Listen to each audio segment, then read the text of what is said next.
No tere, et hakkad mingi teksti siin rääkima, seda ma päris ei luba. Aga viimasel ajal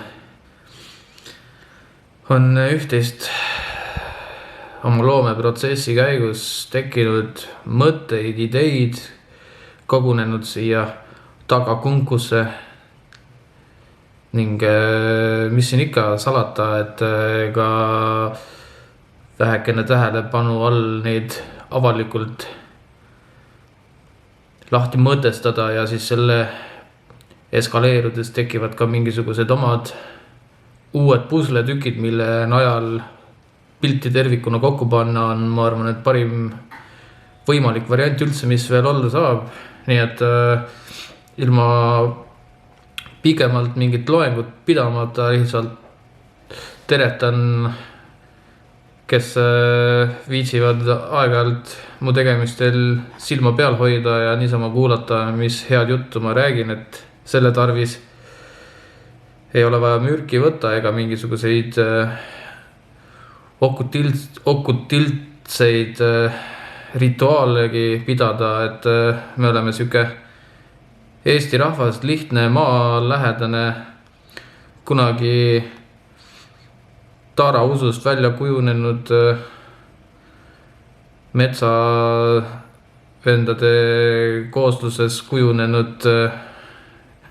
uue jumala Jahve kummardajad, et ma ei tea, mida muidugi Aleksandr Heintalu oma Kuldmaamas räägib, meie Kalevi eepos muidugi räägib, et me kummardame muidugi läbi segi erinevaid jumalaid, aga kui palju mina üldse Eesti jumalustest väga tean, et ma niisama lihtsalt nagu iroonia mõttes natukene siin lõõbin, aga ise nagu kui me oleme siuke kultuuripärandi ja etnilise ja etnograafilise taustaga pärimuste ja luule ja kõikide nende tuletatud mütoloogiat siis tähendab arvesse võttes selline ikkagi hingestatud ja väega rahvas, et siis ma mõtlesingi, et see võiks olla nagu eesmärk ja sihtpunkt, kuhu lõpuks tagasi jõuda, aga et kuna ma ise olen nagu siuke ka nagu teiste maailmaruumide ja ei saa salata ka siis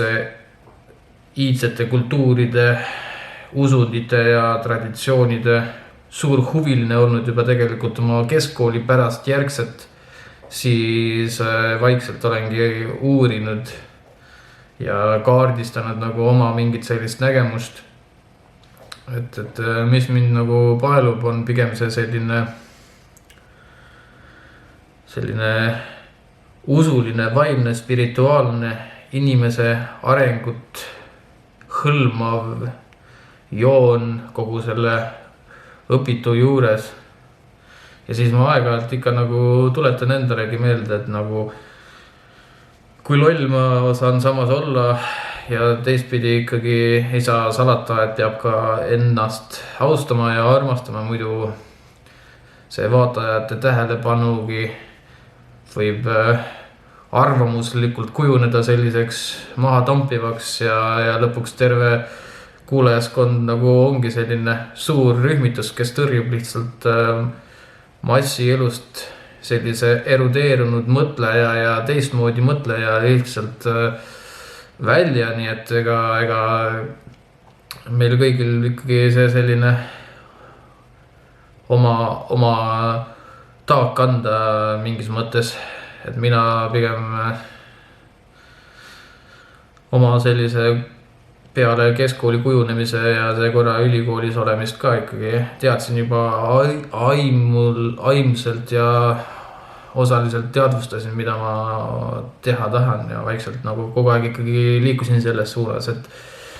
nagu need sellise väga lihtsa koeliselt ülevaatlik hinnang nagu, et millest ma oma tekstides ja jutudes ja oma praeguseski jutus siin räägin, et igavesest mõtlesin, et postitan aeg-ajalt midagi, ma ei tea, kas see isegi on väärt postitamist, tõenäoliselt niisama lõõbin praegu, aga ikkagi, et ennast nähtavaks teha, et näed ikka kuskil nagu eksisteerin ja midagi praegugi olen siin Soome korteris just kuu aega on tööd läbi saanud jälle. Et ega siin ei olnud lihtne, aga ikkagi siuke rahulik peale selle eelmise aasta krahhi ja igasugust maajandussegadust vaikselt üritan oma pahaendalisest elu ja sellest musta pilve süvendist kuidagi välja kaevuda nagu inimesele omane, et selliselt siin mingit erilist vaadet ei ole, siin on rõdu kuskil, ma ei teagi, siin pole nagu otsast midagi näidata. Ilm on kole, vihmane, tuba on nagu ka veits kõle, praegu olen üksi, siis mõtlesingi, et mis ma siin niisama oma ikka, et natuke lihtsalt